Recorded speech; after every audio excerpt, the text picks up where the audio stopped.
가정의 달 5월입니다. 지난 주일은 어린이 청소년 주일이었고 이번 주일은 어버이 주일입니다. 제 자신이 좋은 아들인지 또 제 아들에게 있어서 또 좋은 아버지인지 제가 스스로도 확신을 할 수가 없기 때문에 여러분들에게 좋은 자녀가 되어야 된다, 아니면 좋은 부모가 되어야 된다, 이런 이야기를 드리긴 좀 어려울 것 같습니다. 다만 성경 말씀을 통해서 우리는 어떤 신앙의 부모가 되어야 되는가, 신앙을 어떻게 전해야 되는가를 좀 생각해 봤으면 좋겠습니다. 보통 가정의 달에 그런 이야기를 많이 하죠. 부모의 신앙을 잘 물려줘야 된다, 자녀들에게 우리 신앙을 잘 간직하게 해야 된다, 이런 이야기들을 많이 하는데 어떻게 그것을, 무엇을 전하고 또 그것이 어떻게 전달되어야 할까 라는 생각을 해봤으면 좋겠습니다. 오늘 읽은 본문 말씀은 대략 주전 640년경에 남왕국 유다를 다스렸던 아몬의 이야기입니다. 아몬이라는 왕은 딱 2년밖에 유다를 다스리지 못했고, 그리고 신하들에 의해서 살해당했기 때문에 성경에 그렇게 많은 이야기가 나오지 않습니다. 열왕기 같은 경우에는 8절만 나오고 역대기에도 5절밖에 그에 관한 이야기가 나오지 않습니다. 그래서 아몬에 대해서 이야기할 수 있는 내용은 굉장히 한정적입니다. 드릴 수 있는 이야기가 거의 없죠. 그럼에도 불구하고 저희가 오늘 아몬의 이야기를 살펴본 이유는 아몬의 아버지와 그의 아들이 너무나 유명한 사람이기 때문입니다. 아몬의 아버지는 열왕기에서 또 성경에서 굉장히 악한 왕의 대명사로 꼽히는 므낫세입니다. 그리고 아몬의 아들은 므낫세와는 정반대로 종교개혁을 일으키고 또 어떻게 보면 성경책이라는, 구약성경이라는 것에 기반을 다졌던 왕 요시야입니다. 므낫세 때문에, 그러니까 아몬의 아버지 므낫세 때문에 남왕국 유다가 멸망하게 됐다라는 이야기는 열왕기랑 역대기에 많이 나오는데, 역대기는 약간 이야기를 바꿨죠. 열왕기는 기본적으로 므낫세 때문에 남왕국 유다가 멸망했다라고 말합니다. 이런 생각은 예레미야에도 나옵니다.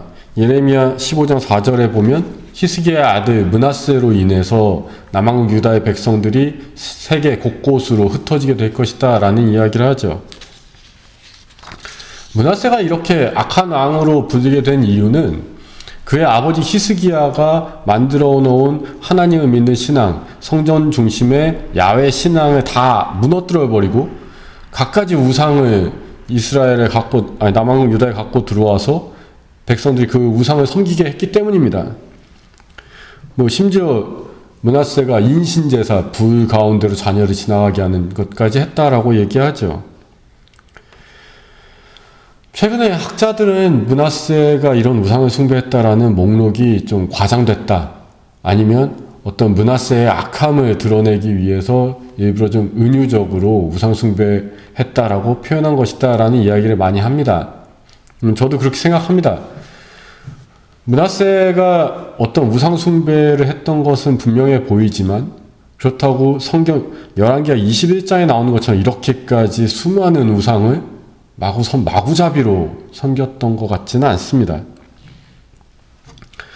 그가 어떤 우상 숭배를 했나, 그의 신앙이 어땠는가를 명확하게 말하기는 어렵지만 중요한 거는 그는 자신의 아버지 히스기야의 정책을 뒤집어 엎었다는 겁니다. 그런데 반면 오늘 본문에서 읽은 아몬은 아버지 므낫세의 정책을 그대로 따라갑니다. 하지만 그랬다가 죽임 당하게 되죠. 그리고 그의 아들 요시야는 또다시 아버지 아몬과 할아버지 므낫세의 종교 정책을 뒤집고 다시 증조할아버지 히스기야처럼 성전 중심의 야훼 하나님 신앙을 다시 되살립니다. 그래서 열왕기 역사가들은 히스기야와 함께 요시야를 굉장히 위대한 왕으로 평가하죠. 열왕기의 내용만 가지고 생각한다면 히스기야가 성전 중심의 그 하나님을 믿는 신앙을 잘 세워놨는데 므낫세가 그걸 뒤집어 엎었고, 또 아몬은 그 잘못된 길을 또 따라서 갔고, 다시 요시야가 이거를 뒤집어 엎어서 올바른 신앙을 세웠다 라는 이야기로 보게 됩니다. 그 종교 정책의 변화만 있었던 것처럼 보이게 되죠. 근데 사실 역사적으로 이 당시 남한국 유다의 상황을 따져본다면 이건 종교적인 정책 변화가 아니라 오히려 외교 정책 변화에 더 가깝습니다. 열왕기하 18장 7절을 보면 히스기야는 그 당시 패권을 가지고 있었던 아시리아를 배반하고 섬기지 않았다라고 이야기를 합니다. 그 당시 아시리아의 왕은 사네립이었습니다.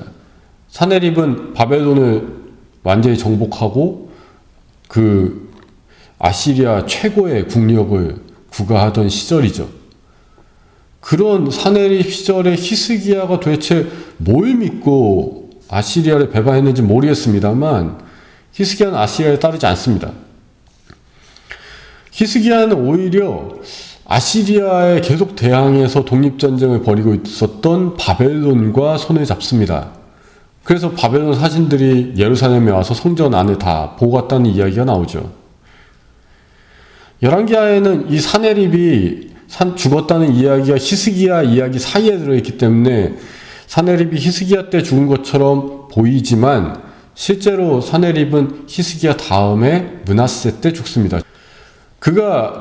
사네립이 죽게 된 이유는 그의 아들 아르다무디수가 반역을 일으켜서 그를 죽였기 때문인데, 아르다무디수가 자기 아버지 사네립을 죽인 이유는 원래 그가 아시리아의 왕세자로 책봉돼 있었다가 어떠한 이유에서인지 사네립이 그를 폐위시키고 다른 아들 에사라돈을 왕세자로 책봉을 합니다. 아르다무디수는 여기에 불만을 갖고 아버지 사네립을 죽인 거죠. 그걸 반역을 한 거죠. 이런 상황이, 이런 뭔가 좀 정세가 흔들리는 모습이 히스기야가 아시리아를 배반하게 된 원인이 됐는지는 모르겠습니다만, 사실 에사라돈은 그 아르다무디수의 반란을 굉장히 쉽게 제압을 합니다. 그리고 에사라돈 시기에 아시리아는 여전히 강대국이었죠. 그래서인지 히스기야의 아들 므낫세는 아시리아에 충성을 다합니다. 역사적으로 수많은 아시리아 비문들 속에서 므낫세는 충성스러운 신하로 나타납니다. 그런데 에사라돈의 죽음 이후에 아스루바니팔이 아시리아를 다스리고 그의 말년이 되면서 이제 또 그 아들들의 싸움으로 인해서 아시리아의 국력이 굉장히 약해지기 시작합니다. 그런 시절에 바벨론은 또 반발하면서 독립하고, 그러면서 신흥 바벨론 제국이 세워지는 겁니다. 나보폴라살이 등장하는 거죠.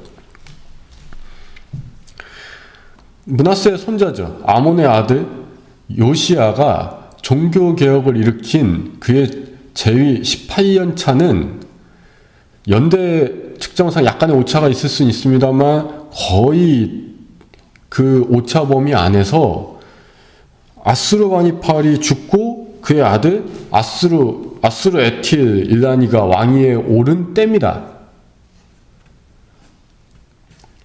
아시리아가 완전히 무너지기 직전이었죠.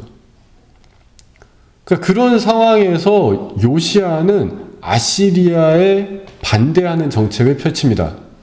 이게 열왕기에는 그런 이야기가 없는데, 이 요시야가 죽는 이야기를 보면은 그 상황을 판단할 수가 있습니다.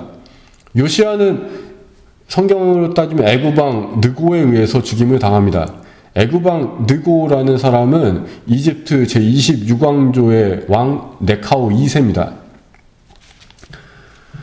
열왕기에는 이 느고가 아시리아를 공격하러 갔다라고 써있는데, 그거는 아마 열왕기 역사가들이 착각한 걸 거고, 이집트 제26왕조는 아수르왕 에사라돈이 후원해서 만들어진 왕조입니다. 그러니까 아시리아와 동맹국가입니다. 그럼 동맹국가가 갑자기 아시리아를 공격하러 갈 이유가 없죠. 네카오 2세가 북진했던 이유는 아시리아를 치기 위해서가 아니라 바벨론으로부터 공격당한 아시리아를 돕기 위해서입니다. 그거를 요시야가 막아서는 겁니다. 그 이야기는 뭐냐면 요시야는 아시리아에 대적하는 길을 선택했다는 겁니다. 그래서 이집트까지도 대적하는 거죠. 그리고 그것으로 인해서 덕을 본 건 아시리아의 반기를 들었던 바벨론이죠.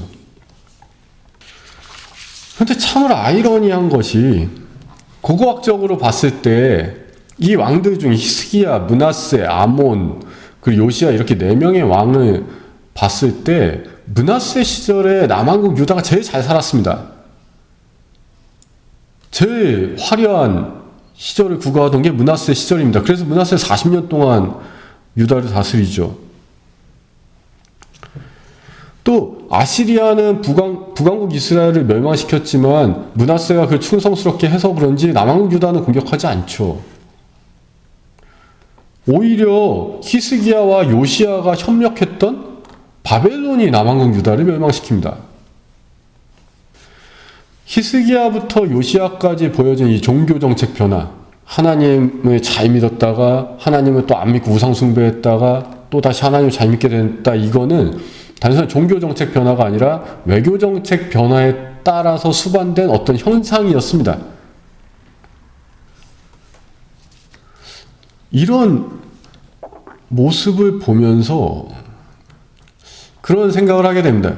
부모를 잘 따르는 것이, 부모와 똑같은 길을 걷는 것이 복된 길이다 라고 우리는 쉽게 말할 수 있는 것인가? 부모의 신앙을 그대로 물려받는 것이 과연 잘 사는 길인가? 성경에서 므낫세가 되게 나쁜 왕이라고 이야기하고 있지만 왜 역대기가 므낫세를 나중에 회개한 왕으로 그리고 있겠습니까? 므낫세 때 너무나 남한국 유다가 잘 살았기 때문에 그런 겁니다. 하나님 안 믿었다고 생각했던 어떤 신앙의 변화, 신앙 체계의 변화를 가져왔던 이 므낫세 시절에 남한국 유다는 굉장히 잘 살았다는 겁니다. 우리한테 므낫세는 나쁜 왕일지 모르겠지만 당시 이스라엘 사람들에게 므낫세는 선왕이고 현왕이었을 수 있습니다. 그가 아버지의 길을 따르지 않았기 때문에 그럴 수 있었던 거죠. 그런데 또 반대로 아버지 므낫세의 길을 따랐던 아몬, 오늘 본문의 이 아몬은 자기 부하들에게 죽임당하죠. 그러니까 아버지의 길을 그대로 따르는 게 과연 좋은 건가? 라고 말하기도 애매한 겁니다. 반면에 또 이 아몬에 반대해서 종교개혁 다시 일으키고 또 다른 신앙의 형태를 갖고 왔던 요시야는 물론 잘했죠. 어떤 신앙의 체계를 잡았죠. 성경이라는 이 체계를 잡았죠. 그 국가도 어느 정도 유지를 했죠. 하지만 이집트 왕에 의해서 죽임당하게 됐고 결국 그가 도왔던 바벨론에 의해서 남왕국 유다에 멸망하게 된 거 아닙니까? 이런 걸 봤을 때 우리는 어떤 이야기를 할 수 있는가? 그런 생각을 이번 5월 달에 이 가정의 달에 좀 해봤으면 좋겠습니다. 우리가 우리의 신앙을 그대로 물려주는 것이 과연 좋은 건가? 그게 과연 복된 길이고 내가 믿는 대로 해야 너도 잘 살아라고 말할 수 있는 건가? 내 신앙이 과연 올바르다고 나는 자신 있게 말할 수 있는 건가? 내가 올바른 신앙을 가졌으니까 나처럼 살아야지만 너네들도 잘 산다라고 우리 자녀들에게 이야기할 수 있는 것인가? 그런 고민을 좀 하게 됩니다. 성경은 부모가 자신의 올바른 신앙을 자녀들에게 전해줘야 된다고 이야기합니다.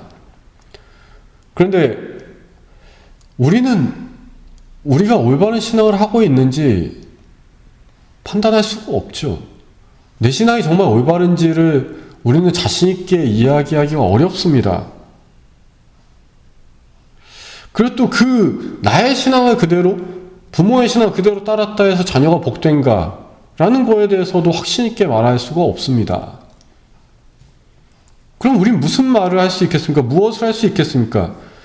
오늘 본문 속에 나타난 이야기는 아니지만 열왕기 역사가가 굳이 쓰진 않은 이야기지만 중요한 사실 하나가 있습니다. 이들은 히스기야로부터 요시야에 이르기까지 이 4대가 변하는 동안 이들은 한 번도 야훼 하나님을 버린 적이 없다는 겁니다. 므낫세 우상숭배했고 아몬 우상숭배했다라고 그냥 그렇게 적고 있지만 므낫세 때도 아몬 때도 예루살렘 성전에서 하나님을 섬기지 않았던 적이 없습니다. 제사장 집단이 사라진 적이 없습니다. 레위인들이 하나님을 섬기던 레위인들이 그곳에서 쫓겨난 적이 한 번도 없습니다. 그들은 여전히 하나님을 믿는 신앙을 가지고 있던 겁니다.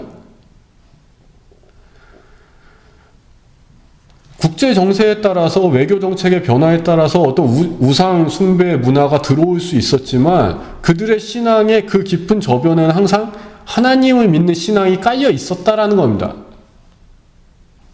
그래서 이들이 복된지 아닌지 우리가 어떻게 판단하기는 어렵지만 누가 어떤 왕이 더 좋은 왕이었다, 어떤 왕이 더 복된 왕이었다라고 우리가 판단하기 어렵지만 좋은 왕, 나쁜 왕 누구도 다 그 뿌리에는 하나님을 믿는 신앙이 있었기에 남한국 유다가 바벨론에게 멸망당한 이후에도 성경이라는 것이 기록되었고 그들은 다시 이스라엘로 돌아와서 다시금 나라를 세울 수 있었던 겁니다. 신앙의 뿌리가 항상 있었던 겁니다.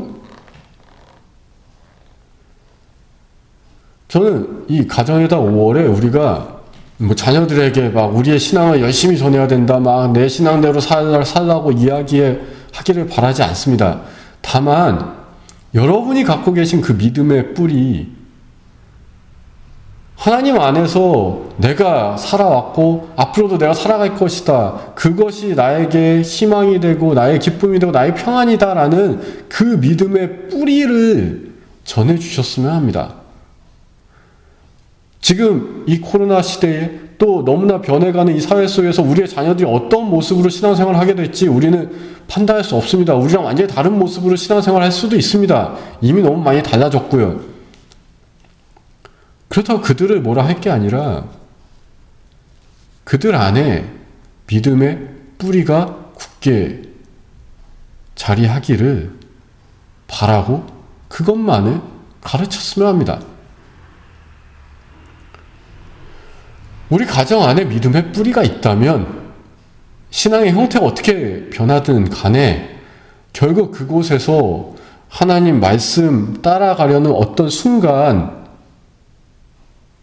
나무가 자라고 또 그곳에 복의 열매가, 은혜의 열매가 맺혀질 줄 믿습니다.